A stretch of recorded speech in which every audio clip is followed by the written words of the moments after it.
नमस्कार मित्रांनो, माझ्या चॅनलमध्ये तुमचे स्वागत आहे। आज मी तुम्हाला अरण्यषष्ठी व्रत याविषयी सांगणार आहे आणि पूजा देखील दाखवणार आहे। आमच्या गृही आजच अरण्यषष्ठी व्रताची पूजा झालेली आहे। तर अरण्यषष्ठी व्रत काय आहे आणि ते कधी असतं आणि ते कोणत्या देवतेचा प्रेत्यार्थ केलं जातं ते आज मी तुम्हाला सांगणार आहे। तर षष्ठी हे जे अरण्यषष्ठी व्रत आहे हे षष्ठी देवी जी संतानाची अधिष्ठात्री देवी आहे, देवी षष्ठी, तिच्या प्रेत्यार्थ हे व्रत करण्यात येते। संतान याचा अर्थ बाळांच्या अधिष्ठात्री देवीला षष्ठी देवी असं म्हणतात, ज्याला आपल्या मराठीमध्ये सटी देवी किंवा सट माऊली असेही सांगितलं जातं काही संप्रदायामध्ये। मात्र तिचं संस्कृत शुद्ध नाव हे षष्ठी देवी असं आहे। ती बाळांची अधिष्ठात्री देवी असून मूळ प्रकृतीचा 6वा अंश असल्याकारणाने तिला षष्ठी देवी हे नाव पडले आहे। तिच्या प्रीत्यर्थ प्रत्येक मासातील शुक्ल पक्षातील षष्ठीला षष्ठीचे व्रत आचरायला प्रत्येक मातींना सांगितलेलं आहे। मात्र ही ज्येष्ठातील शुक्ल षष्ठी ह्याचं महात्म्य अधिक आहे।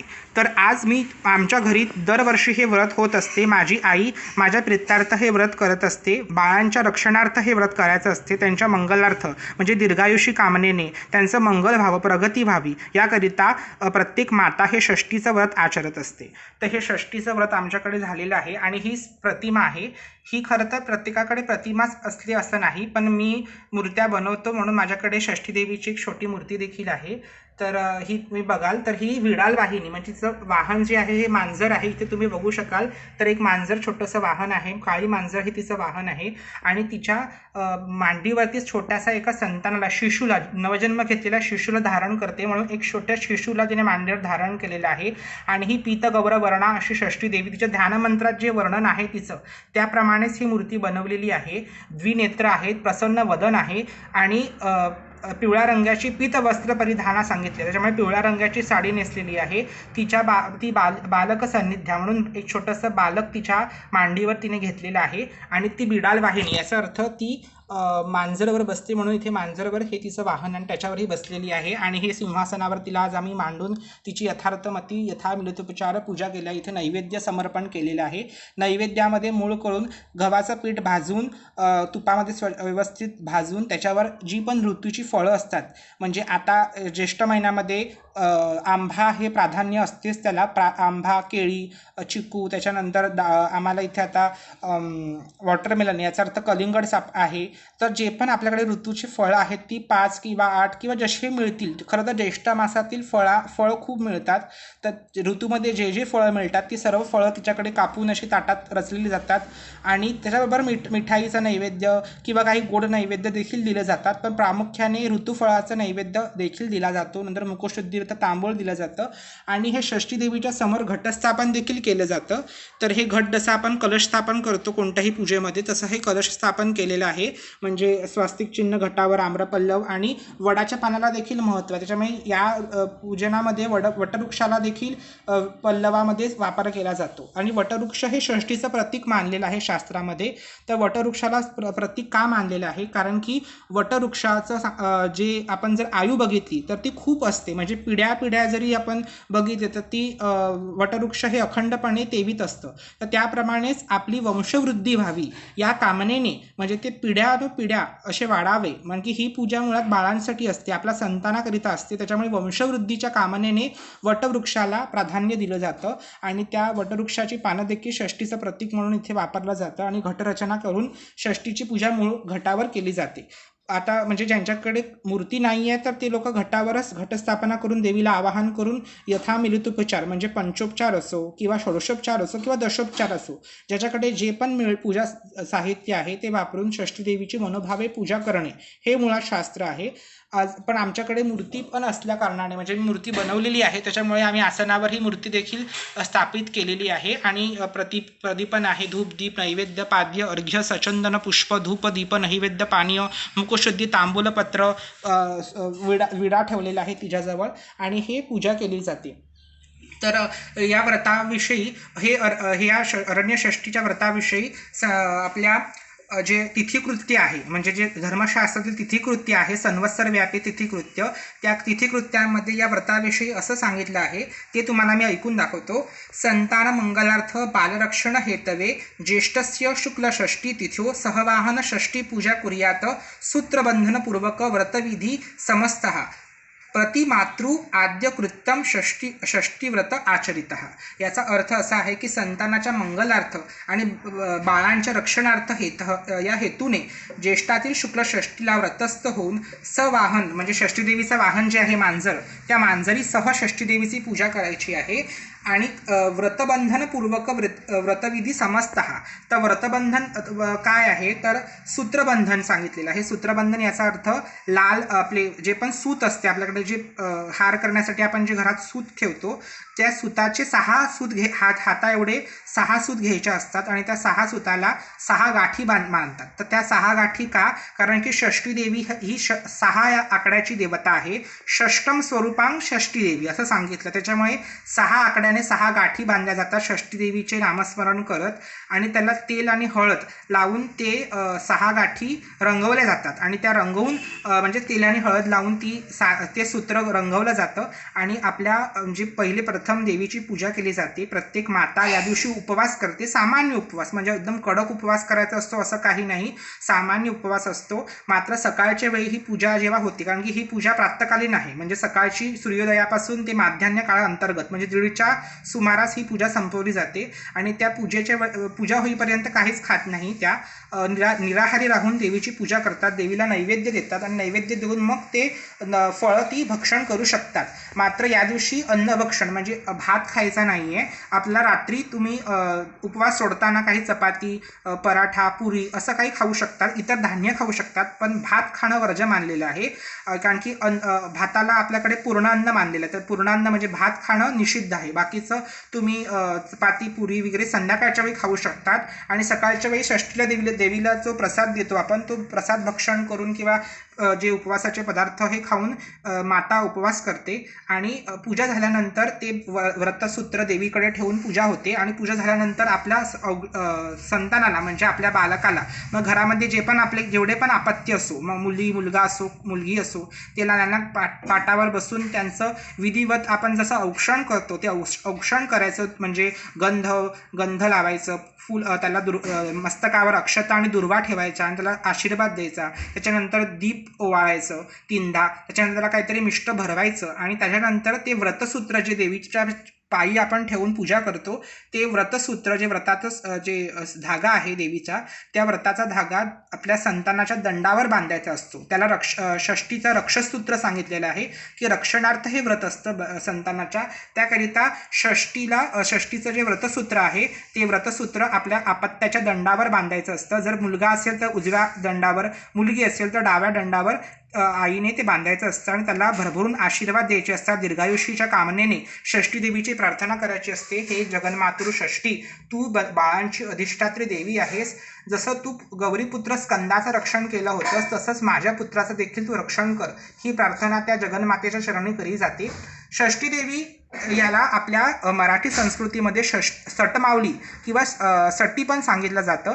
तर तिच्या पूजेचं प्रचलन सर्वात प्रथम जे स्वयंभू मनू आहे त्याचा जो पुत्र आहे प्रियव्रत, त्या राजा प्रियव्रताला अपत्य सुख नव्हते, म्हणजे त्याची राणी आणि राजाला सुख नव्हते, अपत्य सुख नव्हते, मात्र पुत्र जीवतच म्हणजे त्याने अनेक पुत्रष्टी यज्ञ केले, त्याच्या फळस्वरूप त्यांना अपत्य ते लाभले पण ते काही जीवित राहत नव्हते, म्हणजे पुत्राचा जन्म व्हायचा आणि 2-3 दिवसाने ते मृत पावायचे।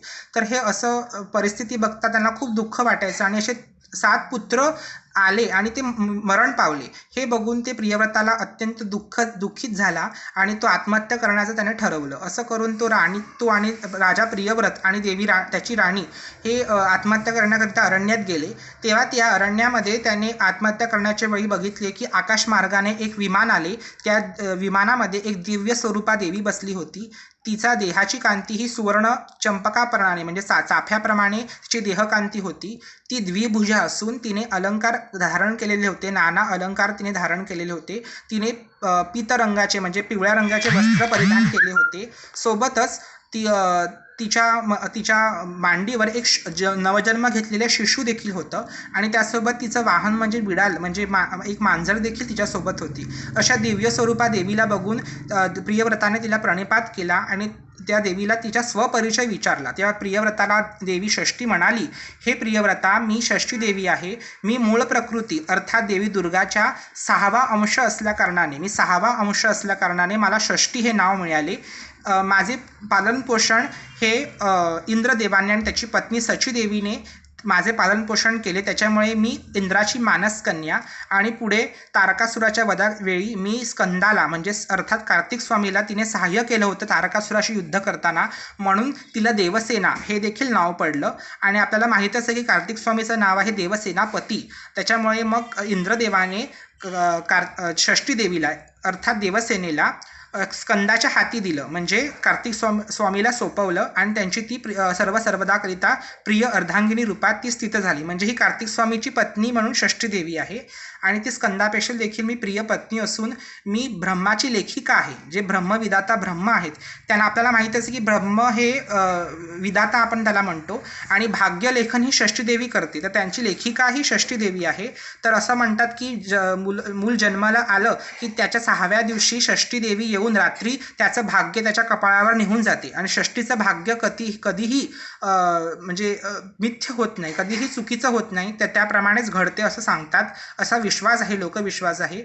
आणि त्याप्रमाणेच ही ब्रह्माची लेखिका विदाताची लेखिका आहे आणि ही स्कंदाची प्राणापेक्षाही प्रिय अशी पत्नी आणि संतानाची अधिष्ठात्री देवी म्हणजे संतान म्हणजे बाळांची अधिष्ठात्री देवी आहे.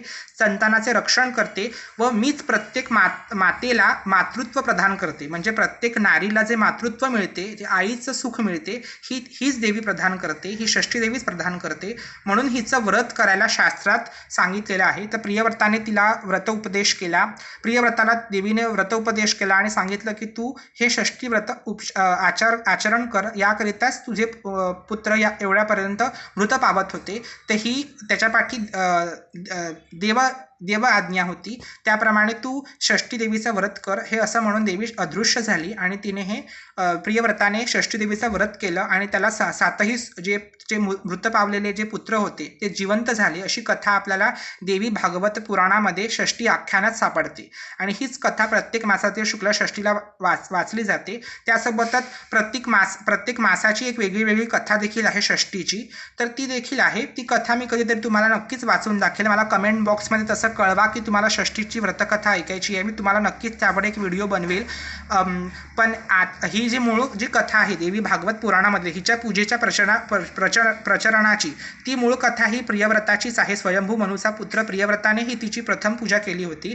त्याच्यानंतर मग सर्वत्र हिची पूजेचं प्रचरण संपूर्ण पृथ्वी तळावर हळूहळू होत गेलं आणि हिची पूजा प्रत्येक मासातील शुक्ल षष्ठीला सांगितलेली आहे. पण विशेष करून ही जी ज्येष्ठ मासातील शुक्ल षष्ठी आहे त्याला या व्रताचं अनन्यसाधारण महत्त्व आहे. आणि या दिवशी प्रत्येक माता जिला मातृत्व पाहिजे असतं किंवा जी माता असते त्या आईने आपल्या बाळाच्या रक्षणार्थ त्याच्या मंगलार्थ दीर्घायुष्याच्या कामनेने हे षष्ठी देवीचं व्रत आचरते आणि पूजा करून व्रत करून पुत्राचं औक्षण करून त्याला सूत्रबंधन करून त्यांना भरभरून आशीर्वाद देते आणि जगन्मातेच्या चरणी प्रार्थना करते, हे जगन्माते माझ्या पुत्राचे आयु आरोग्याने परिपूर्ण कर, त्यांच्या इष्टकामनाची पूर्तता कर, त्याचे स्वप्नपूर्तीकरिता त्याला सक्षम करण्याची ताकद दे, ही इच्छा त्या जगन्मातेच्या चरणी प्रत्येक माता या दिवशी करते. तर ही अरण्य षष्ठी ही प्रत्येक वर्षामध्ये जसं आपण ज्येष्ठ मास येतो, प्रत्येक जसे 12 मासामध्ये ज्येष्ठ मास येतो, त्या ज्येष्ठ मासामध्ये जी शुक्ल पक्षातील षष्ठी असते त्या षष्ठीच्या दिवशी हे व्रत करायचं असते आणि प्रत्येक मातेने हे आचरावे असं माझं निश्चित मत आहे. कारण की ह्याला शास्त्राधार भरपूर आहे.